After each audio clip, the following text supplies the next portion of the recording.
موسم کے تیور بدل رہے تھے۔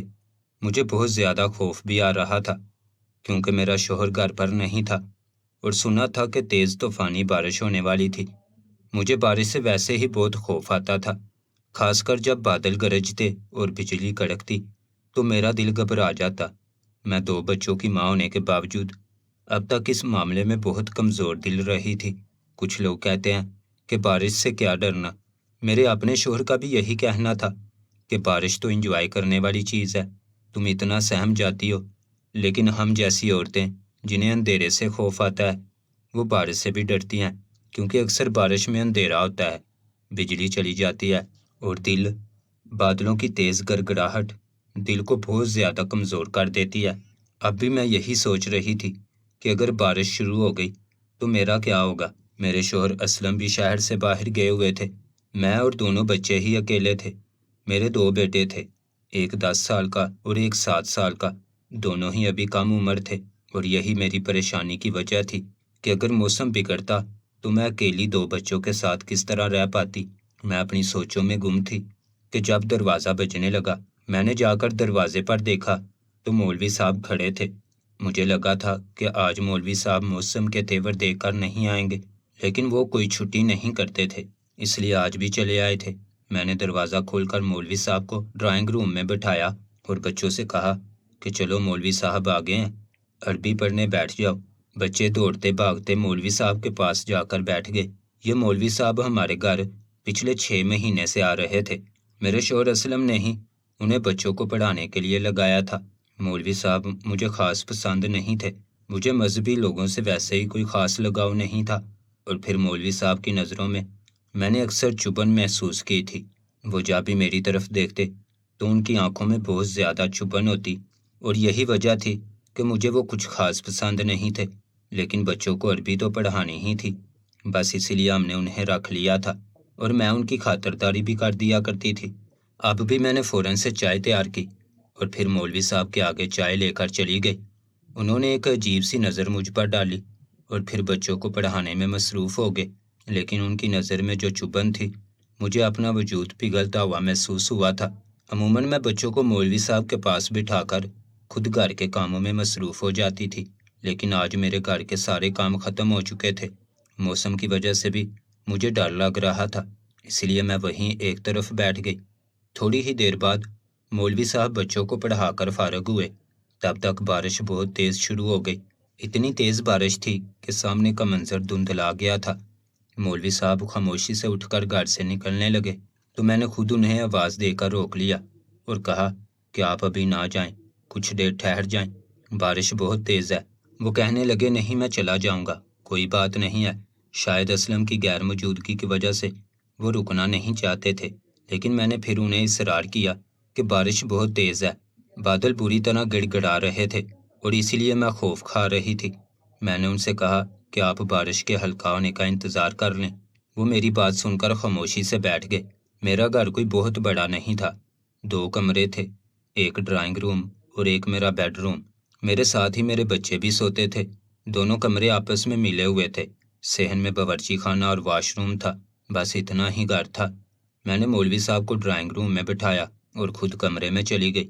وقت گزرتا چلا گیا لیکن بارش کم نہ ہوئی، یہاں تک کہ رات کے کھانے کا وقت ہو گیا۔ میں نے جیسے تیسے کھانا تیار کیا اور مولوی صاحب اور بچوں کے آگے رکھ دیا۔ مولوی صاحب شاید بہت بھوکے تھے، انہوں نے بچوں کے ساتھ سیر ہو کر کھایا۔ میں نے بھی اپنے کمرے میں بیٹھ کر کھانا کھا لیا، برتن بھی دھو دیے، لیکن بارش کا زور نہ ٹوٹا۔ دھیرے دھیرے گھڑی کی سوئیاں حرکت کرتے ہوئے رات کے 12 پر پہنچ گئی، لیکن بارش تھی کہ تھم ہی نہیں رہی تھی۔ مولوی صاحب اور بچے ایک ساتھ باہر والے کمرے میں تھے، جبکہ میں اپنے کمرے میں تھک کر بستر پر لیٹ گئی تھی۔ مجھے اپنے شوہر اسلم پر شدید غصہ آ رہا تھا، انہیں بھی اسی موسم میں دوسرے شہر جانا تھا۔ اپنے کاروبار کے پیچھے وہ اتنے دیوانے تھے کہ نہ انہیں دن رات کی پرواہ ہوتی تھی، نہ سردی گرمی کی۔ بس جب ان کے سر پر کہیں جانے کی دھن سوار ہو جاتی تو وہ مجھے اور بچوں کو چھوڑ کر اسی طرح نکل جاتے۔ اب کی بار بھی میں نے ان سے کہا تھا کہ بارش کا موسم ہے، نہ جائیں، لیکن انہوں نے میری ایک نہ سنی اور مجھے اور بچوں کو چھوڑ کر چلے گئے، اور اب مجھے اس قدر پریشانی کا سامنا کرنا پڑ رہا تھا۔ میں دل ہی دل میں بارش رکنے کی دعائیں مانگنے لگی۔ مجھے تو اس بات پر بھی افسوس ہو رہا تھا کہ میں نے مولوی صاحب کو کیوں روکا۔ اچھا خاصا وہ شام کے وقت ہی جا رہے تھے، لیکن میں نے ہی انہیں زبردستی موسم کی وجہ سے روک لیا تھا، اور اب بارش نہ رکنے کی وجہ سے رات 12 بجے بھی وہ میرے ہی گھر پر تھے۔ اب میں انہیں اپنے منہ سے جانے کا بھی نہیں کہہ سکتی تھی، کیونکہ باہر اندھیرا بھی بہت ہو گیا تھا، اس لیے انہیں برداشت کرنا اب میری مجبوری تھی۔ میں ایک کروٹ سے دوسری کروٹ بدل رہی تھی، بار بار میری نظر گھڑی پر بھی جاتی۔ آج کی رات تو کچھ زیادہ ہی لمبی ہو گئی تھی، بڑی مشکل سے 1 بجا تھا۔ پھر کچھ ہی دیر بعد مجھے آنکھ لگ گئی، اور جب میری آنکھ کھلی تو میرے ہوش اڑ گئے، کیونکہ میرے پیروں میں مولوی صاحب۔ میرا نام زرینہ ہے۔ میں شروع سے ہی بہت ڈرپوک قسم کی لڑکی تھی، چھوٹی چھوٹی چیزوں سے ڈر جاتی، چاہے وہ اندھیرا ہو یا بارش یا پھر تنہائی۔ مجھے ہر بات سے خوف آتا تھا۔ میں بڑی ہوتی گئی تو ساتھ ساتھ میرا خوف بھی بڑا ہوتا چلا گیا۔ بارش کا موسم شروع ہوتا تو میں تھر تھر کانپنے لگ جاتی۔ پھر میری زندگی میں اسلم آیا، جسے دیکھتے ہی مجھے اس سے محبت ہو گئی، لیکن میرے ماں باپ نے شادی کے لیے صاف لفظوں میں انکار کر دیا، کیونکہ اسلم کے آگے پیچھے کوئی نہیں تھا۔ وہ ایک امیر آدمی تو تھا، اس کا کاروبار بھی تھا، لیکن اس کے ساتھ ماں باپ نہیں تھے۔ اس نے بتایا تھا کہ وہ بہت سالوں پہلے وہ اپنے ماں باپ سے جھگڑا کر کے اس شہر میں آ کر بس گیا تھا، اور یہیں وہ ترقی کرتا چلا گیا۔ اس نے پلٹ کر کبھی اپنے گھر بار کی طرف نہیں دیکھا، اور اسی وجہ سے میرے ابا اس شادی کے خلاف تھے۔ ان کا کہنا تھا کہ جو اپنے ماں باپ کو چھوڑ سکتا ہے وہ تمہیں بھی چھوڑ سکتا ہے، اور پھر ہم ایک ایسے لڑکے سے تمہاری شادی کیسے کر دیں جس کے خاندان کے بارے میں کچھ اتا پتہ نہ ہو۔ میرا ابا میرا رشتہ اپنے ایک دوست کے بیٹے سے کروانا چاہتے تھے، جو عالم دین تھا، اور یہ سنتے ہی میں نے صاف انکار کر دیا تھا۔ مجھے اس طرح کے لوگوں سے بڑی چڑ تھی۔ میں نے ابا سے صاف کہہ دیا کہ میں کسی ایسے انسان سے شادی نہیں کروں گی جو پردے کے نام پر مجھے گھر کی 4 دیواری میں قید کر دے۔ میں اسلم سے ہی شادی کروں گی۔ میرے ابا کہنے لگے کہ اسلم کو دین کا کچھ علم نہیں ہے، وہ ماں باپ کے بغیر پلا بڑا ہے، اور اس نے دینی تعلیم بھی حاصل نہیں کی ہے۔ وہ بھلا کیسے تمہیں ایک اچھی زندگی دے سکتا ہے؟ پیسہ اور محبت ہی سب کچھ نہیں ہوتا، رشتہ جوڑنے کے لیے اور بھی چیزیں دیکھنی پڑتی ہیں، خاص کر اگر لڑکا دیندار ہو تو پھر شادی شدہ زندگی بہت اچھی گزرتی ہے۔ وہ تمہارے حقوق کا خیال رکھے گا اور تمہارے ساتھ کبھی ناانصافی نہیں کرے گا۔ جبکہ اسلم کو تو میں نے کبھی نماز پڑھتے ہوئے بھی نہیں دیکھا، وہ ایک عیاش قسم کا لڑکا ہے۔ لیکن میں نے ابا کی ہر بات کو جھٹلایا اور کہا کہ یہ جو مولوی بنے پھرتے ہیں، دراصل عیاش تو یہ ہوتے ہیں۔ میں نے بہت تلخی سے یہ بات کہی تھی، جس پر ابا نے زوردار تماچا میرے منہ پر دے مارا تھا اور کہا تھا کہ ایک دن تمہیں اپنی ان باتوں پر پچھتانا ہوگا۔ میرے ابا بہت دیندار تھے، اور اس طرح کی بات ان کی برداشت سے باہر تھی۔ پہلی بار میں نے ابا کے ہاتھ کا تھپڑ کھایا تھا، اسی لیے میں ان سے پوری طرح بد دل ہو گئی تھی۔ میں نے فیصلہ کر لیا تھا کہ میں اسلم سے ہی شادی کروں گی۔ ان دنوں میرے ذہن پر بس اسلم کی محبت سوار تھی۔ وہ اپنی بڑی سی گاڑی میں بٹھا کر مجھے سارے شہر کا چکر دلاتا، مہنگے ترین تحائف دیتا۔ کالج کے بہانے گھر سے نکل کر میں رضوان کے ساتھ گھنٹوں گھومتی۔ رضوان سے میری ملاقات بھی میری کالج کی سہیلی کی بدولت ہی ہوئی تھی۔ وہ اس کے بھائی کا دوست تھا، جو ایک دن اسے کالج سے واپسی پر لینے کے لیے آیا تھا، اور بس وہیں سے ہی ہماری محبت کا آغاز ہو گیا تھا۔ میں اور اسلم ایک دوسرے کے ساتھ جڑے تو میری دوست نے مجھے سمجھانے کی کوشش کی اور کہنے لگی کہ اسلم کے چکر میں نہ پڑو۔ جب یہ بات میں نے اسلم کو بتائی تو وہ کہنے لگا، تمہاری دوست خود میرے چکر میں ہے، اس لیے تمہیں مجھ سے دور رکھنا چاہتی ہے۔ اگر میں اتنا ہی برا ہوتا تو اس کا بھائی مجھے اسے لینے کے لیے کالج کیوں بھیجتا؟ بات تو اسلم نے واقعی ٹھیک کی تھی، اور یہ سن کر مجھے اپنی ہی دوست پر غصہ آنے لگا۔ پھر میں نے ساری دوستیاں ختم کر دیں۔ میری زندگی میں صرف اور صرف اسلم ہی رہ گیا، جسے میں اپنا ہم سفر بنانا چاہتی تھی۔ لیکن جب میرے اماں ابا نے صاف انکار کیا تو میں باغی ہو گئی۔ میں نے اپنی من مانی کی اور اپنے گھر والوں سے جھگڑ کر اسلم سے شادی کر لی۔ اس دن میرے ابا نے مجھے نہ صرف اپنے گھر سے نکالا بلکہ ہمیشہ کے لیے اپنی زندگی سے بھی نکال دیا۔ نئی نئی محبت کا خمار چڑھا تھا۔ مجھے لگا کہ اسلم کا ساتھ ہی سب کچھ ہے۔ میں نے اس کے ساتھ اپنی نئی زندگی کی شروعات کی۔ پیسوں کی تو واقعی کوئی کمی نہیں تھی، لیکن چند دنوں بعد مجھے احساس ہوا کہ اسلم مختلف قسم کا انسان ہے۔ وہ بہت ضدی تھا، جو کہہ دیتا بس اس پر اڑ جاتا، اپنی بات سے پیچھے نہ ہٹتا۔ نماز روزے سے اس کا کوئی تعلق نہیں تھا۔ بہت دیندار تو میں بھی نہیں تھی، لیکن روزے پابندی سے رکھتی تھی اور نمازوں کی بھی پابندی کرنے کی کوشش کرتی تھی، لیکن اسلم میرے کہنے کے باوجود بھی کبھی نماز نہیں پڑھتا تھا۔ رمضان آئے تو اس نے ایک بھی روزہ نہ رکھا۔ اسی بات کو لے کر اکثر ہمارے جھگڑے ہوتے، خاص کر جب وہ کاروباری کاموں سے دوسرے شہر جاتا تو میں پیچھے سے تنہا رہ جاتی، اور اکیلے رہنا میرے لیے ہمیشہ سے ہی مشکل تھا۔ لیکن اسلم کو اس بات کا ہرگز بھی احساس نہیں تھا۔ کتنی بار میں نے کہا کہ مجھے بھی ساتھ لے جایا کرو، لیکن وہ منع کر دیتا۔ اس کا کاروبار ایسا تھا کہ ہر تھوڑے دن بعد وہ کسی نہ کسی شہر کے لیے نکل جاتا اور میں بس اکیلے دیواروں سے سر ٹکراتی، اور ایسے میں اگر کبھی موسم خراب ہوتا تو وہ میرے لیے اور بھی مشکل ہو جاتی۔ لیکن پھر میری زندگی میں میرا بیٹا اسد آیا اور میری زندگی میں تھوڑی سی تبدیلی آئی۔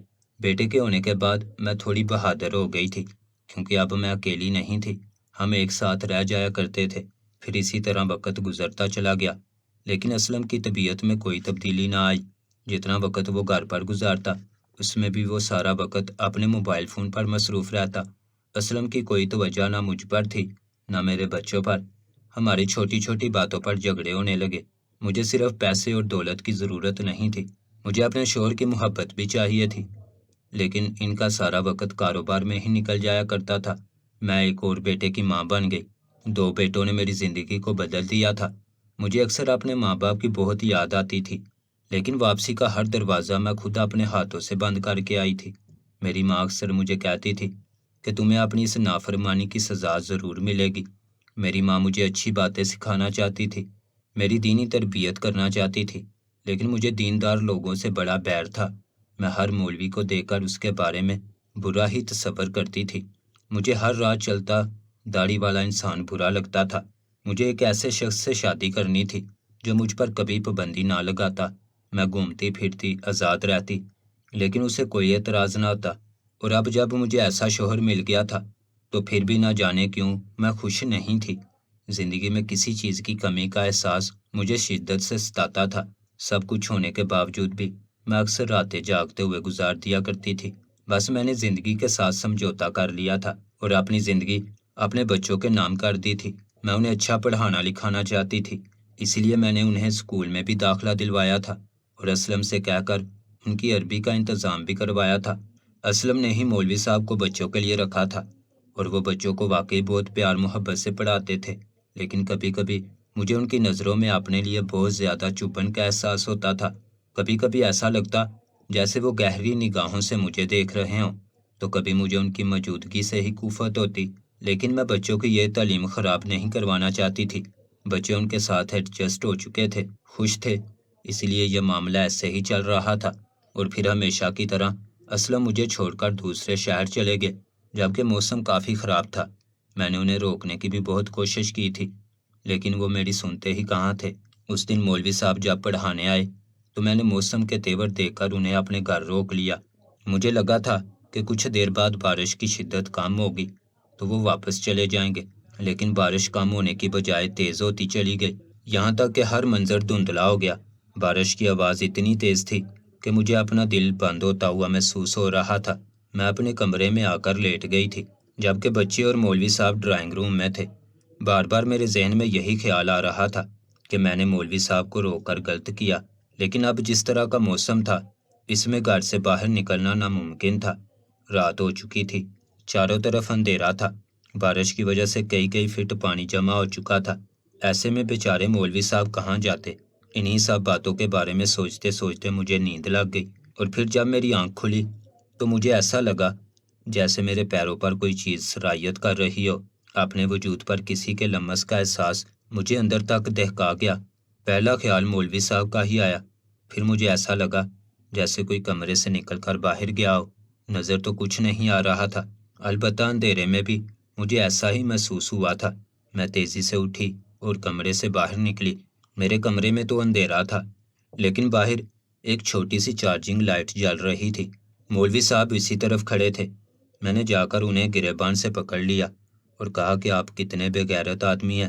میں نے آپ کو اپنے گھر میں جگہ دی اور آپ موقع سے فائدہ اٹھا کر مجھے ہی استعمال کرنا چاہتے ہیں۔ مولوی صاحب حیرت سے میری طرف دیکھنے لگے۔ میں نے زور سے دھکا دیا اور کہا کہ ابھی اور اسی وقت میرے گھر سے نکل جائیں۔ میں اچھی طرح جانتی ہوں کہ آپ کمرے میں آئے تھے اور جو کچھ آپ کر رہے تھے وہ میں نے محسوس کیا ہے۔ مولوی صاحب کہنے لگے، دیکھو بیٹی، تمہیں کوئی غلط فہمی ہوئی ہوگی، میں تو یہیں بچوں کے ساتھ ہوں، ابھی بھی بارش رکنے کے انتظار میں ہی جاگ رہا ہوں۔ مجھے خود پتا ہے کہ اسلم میاں گھر پر نہیں ہے، اس لیے جیسے ہی بارش تھم جائے گی میں چلا جاؤں گا۔ ان کے چہرے پر پریشانی کے تاثرات دیکھ کر میں نے غصے میں کہا، کوئی ڈرامے بازی کرنے کی ضرورت نہیں ہے۔ میرے کمرے میں آ کر آپ نے میرے پیروں کو چھوا تھا، میرے اٹھنے تک آپ کمرے سے باہر بھی نکل گئے۔ میری بات سن کر انہوں نے انکار میں سر ہلایا اور کہنے لگے، میں قسم کھا کر کہتا ہوں میں نے آپ کے کمرے کا رخ بھی نہیں کیا، میں ایک شریف اور عزت دار آدمی ہوں، میں ایسی حرکت کیسے کر سکتا ہوں؟ اس سے پہلے کہ میں مولوی صاحب کی مزید کردار کشی کرتی، اچانک ہی میری چیخ نکلی تھی، کیونکہ کمرے میں بڑا سا سیاہ رنگ کا ناگ تھا جو بہت تیزی سے یہاں وہاں حرکت کر رہا تھا۔ اسے دیکھتے ہی میرے چہرے کا رنگ بدل گیا تھا، میں جلدی سے صوفے پر چڑھ کر کھڑی ہو گئی تھی۔ دونوں بچے آس پاس سو رہے تھے، ان کی فکر بھی ستا رہی تھی۔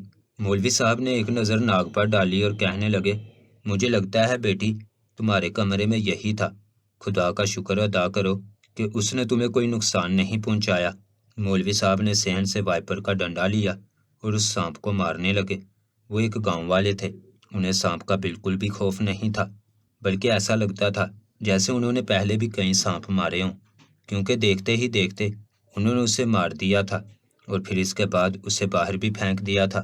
وہ کہنے لگے، بارش کا موسم ہے، پیچھے کچے کا علاقہ ہے، لگتا ہے یہ وہیں سے آیا ہے، ہو سکتا ہے آپ کے کمرے میں بھی یہی ہو۔ مولوی صاحب کی بات سن کر نہ صرف مجھے شرمندگی ہوئی تھی بلکہ میں ان کی شکر گزار بھی تھی جو انہوں نے سانپ کو مار دیا تھا اور میں اور میرے بچے محفوظ تھے۔ وہ کہنے لگے، بیٹی میرے حوالے سے تمہیں غلط فہمی ہوئی ہے، میں نے کچھ غلط نہیں کیا۔ میں نے سختی سے کہا کہ اگر ایسی بات ہے تو پھر آپ اتنی عجیب نظروں سے مجھے کیوں دیکھتے ہیں؟ میں نے ہمیشہ آپ کی نظروں میں چبھن محسوس کی ہے، اسی لیے میں آپ کے بارے میں ایسی رائے قائم کر بیٹھی۔ میری بات سن کر مولوی صاحب سر جھکا گئے اور کہنے لگے، بیٹی میں کیا کروں، مجھے تمہاری حالت پر افسوس ہوتا ہے، شاید تم نے مجھے پہچانا نہیں، لیکن میں پہلے تمہارے علاقے میں رہتا تھا۔ بچپن میں تم نے کچھ عرصہ مجھ سے عربی بھی پڑھی ہے، پھر اس کے بعد تم نے کسی خاتون سے عربی پڑھنا شروع کر دی تھی۔ میرا تمہارے ابا سے کافی تعلق تھا، تمہارے گھر سے چلے جانے کے بعد تمہارے ابا کو ہارٹ اٹیک ہوا اور وہ اس دنیا سے چلے گئے، تمہاری ماں اکیلی رہ گئی۔ مجھے جب یہ سب کچھ پتہ چلا تو میں تمہاری ماں کا خیال کرنے لگا، کیونکہ ان کے ساتھ اور کوئی بھی نہیں تھا۔ پھر مجھے یہاں سپاڑہ پڑھانے کا موقع ملا تو میں نے تمہیں دیکھا اور میں حیران رہ گیا، تم بالکل بدل گئی تھی، نہ تمہیں پردے کا لحاظ تھا نہ ہی شرم و حیا باقی تھی۔ تمہارے ابا ایک نیک اور دیندار آدمی تھے، لیکن شاید تم پر ان کا کچھ بھی اثر نہیں ہوا، مگر اس سے بھی زیادہ مجھے اس بات کا افسوس تھا کہ تم نے جس شخص کو اپنے لیے چنا وہ تمہارے قابل بھی نہیں۔ کیا تم جانتی ہو کہ تم اسلم کی اکیلی بیوی نہیں ہو، بلکہ اس شہر میں اس کی ایک اور بیوی بھی ہے، اور اس کے ان بچوں کو بھی میں ہی سپاڑہ پڑھاتا ہوں۔ کاروبار کا کہہ کر وہ جو دوسرے شہر جاتا ہے، دراصل وہ اپنی دوسری بیوی کے پاس ہوتا ہے، اور آج بھی وہ وہیں ہے۔ آج جب تم چائے کا کپ لے کر آئی تو مجھے اندازہ ہوا کہ تم موسم کی وجہ سے خوف زدہ ہو، اور اسی لیے میں نے تمہیں چبھتی ہوئی نظروں سے دیکھا، کیونکہ تم نے یہ مشکل اپنے لیے خود چنی تھی۔ مجھے تمہاری قسمت پر افسوس ہوتا ہے، اور اپنے ماں باپ کو ناراض کر کے تم نے ایسے شخص کو اپنے لیے منتخب کیا ہے جو نہ ہی تم سے وفادار ہے اور جسے نہ ہی تمہارا خیال ہے۔ تم نے تو اپنی دنیا بھی خراب کی اور آخرت بھی۔ یہ کہہ کر مولوی صاحب سر جھکا گئے اور کہنے لگے، شاید مجھے یہ بات تم سے نہیں کہنی چاہیے تھی، لیکن ماں باپ کا دل دکھا کر تم نے اپنے حق میں صرف اور صرف نقصان ہی کیا ہے۔ اسلم ہرگز بھی ایک اچھا انسان نہیں ہے، نہ ہی وہ تمہارے قابل ہے۔ شادیاں تو اس نے 2 کی ہیں، لیکن نہ جانے کتنی لڑکیوں سے اس کے تعلقات ہیں، میں نے خود اسے بہت سی لڑکیوں کے ساتھ دیکھا ہے۔ مولوی صاحب کی بات نے میرے قدموں تلے سے زمین نکال دی تھی۔ میرا شوہر دوسری شادی کر چکا تھا، مجھے اس بات کی ہرگز بھی خبر نہیں تھی۔ وہ ہمیشہ مجھے کہتا کہ اسے کاروباری سلسلے میں دوسرے شہر جانا ہے، اور میں آنکھ بند کر کے اس پر یقین کر لیتی۔ میرے ابا نے کئی بار مجھے یہ بات بتائی تھی کہ وہ ایک عیاش مرد ہے، اس پر کوئی روک ٹوک کرنے والا نہیں ہے، نہ ماں باپ کا ساتھ ہے نہ بہن بھائیوں کا۔ وہ تمہارے ساتھ کچھ برا کرے گا تو بھی اسے خوف نہیں آئے گا، نہ ہی کوئی اسے سمجھائے گا۔ اسی لیے ایسے شخص کو اپنے لیے منتخب نہ کرو۔ لیکن اس وقت مجھ پر محبت کا بھوت سوار تھا، باپ کی موت کا سن کر میں پوری طرح صدمے میں آ گئی تھی۔ مولوی صاحب نے مجھے دلاسا دیا اور کہنے لگے کہ اپنی ماں کے پاس جاؤ، ان سے ملاقات کرو، انہیں تمہاری ضرورت ہے۔ رہی بات اسلم کی، تو تم اپنے بچوں کی اچھی تربیت کرنا، انہیں اپنے باپ کے نقش قدم پر نہ چلنے دینا، اور اللہ سے اپنے شوہر کی ہدایت کے لیے دعا کرنا۔ مولوی صاحب صبح تک میرے پاس ہی تھے، انہوں نے مجھے بہت کچھ سمجھایا تھا اور پھر گھر سے نکل گئے تھے۔ مولوی صاحب نے مجھے بتایا تھا کہ وہ ابا کے وہی دوست تھے جن کے بیٹے سے ابا میرا رشتہ کرنا چاہتے تھے۔ مجھے ڈھیر ساری دعائیں دیتے مولوی صاحب چلے گئے تھے، اور ان کے جانے کے بعد میں نے خود کو آئینے میں دیکھا تھا۔ واقعی میں سر سے پاؤں تک بدل گئی تھی، نہ دوپٹہ لیتی تھی، نہ چادر کا لحاظ تھا۔ اسلم کو ماڈرن اور فیشنیبل لڑکیاں پسند تھی، اس لیے میں بھی ویسے ہی بن گئی تھی۔ دین سے بھی اب کوئی تعلق واسطہ نہیں رہا تھا، اور یہی میری سب سے بڑی بد نصیبی تھی۔ میں نے سب سے پہلے اپنا حلیہ مناسب کیا اور پھر بارگاہ الہی میں سربس جود ہو گئی، اپنے گناہوں کی توبہ کرنے لگی۔ شام کے وقت اسلم واپس لوٹے تو بچوں کی خیر خیریت کر کے سونے کے لیے لیٹنے لگے۔ میں نے اسلم سے ان کی دوسری شادی کے بابت سوال جواب شروع کیے تو اسلم نے کچھ ہی دیر بعد یہ بات قبول کر لی کہ وہ مجھ سے شادی کرنے سے پہلے ہی شادی شدہ تھے۔ یہ سن کر مجھ پر قیامت ٹوٹی تھی، لیکن میں نے صبر کا گھونٹ پی لیا تھا کیونکہ مجھے میرے گناہوں کی سزا مل رہی تھی۔ اسلم کی فطرت میں کوئی تبدیلی نہیں آئی تھی، وہ اب بھی مجھ سے کہیں زیادہ وقت اپنی پہلی بیوی کے ساتھ گزارتے تھے، اور میں نے سمجھوتے میں خاموشی اختیار کر لی تھی۔ میں بس اب اپنے بچوں کی اچھی تربیت کر رہی تھی۔ میں اپنی ماں سے ملنے جلنے لگی تھی، میری ماں نے مجھے معاف کر دیا تھا۔ کبھی کبھی میں ماضی میں پلٹ کر دیکھتی ہوں تو مجھے اپنے حصے میں صرف اور صرف خسارے ہی نظر آتے ہیں۔ میں نے خود کو گناہوں کی دلدل میں دھکیلا تھا، اور آج تک میں اس دلدل میں خود کو دنسا ہوا محسوس کرتی ہوں۔ ہر وقت اپنے گناہوں کی معافی مانگتی ہوں، نہ جانے میرے مرحوم ابا مجھے روز محشر معاف کریں گے بھی یا نہیں۔ آپ لوگ میرے حق میں دعا کیجیے گا۔ میں سب لڑکیوں سے یہی کہوں گی کہ اسلم جیسے مردوں سے بچ کر رہیں، کیونکہ ان کی وجہ سے آپ کی دنیا اور آخرت دونوں تباہ ہو سکتی ہیں۔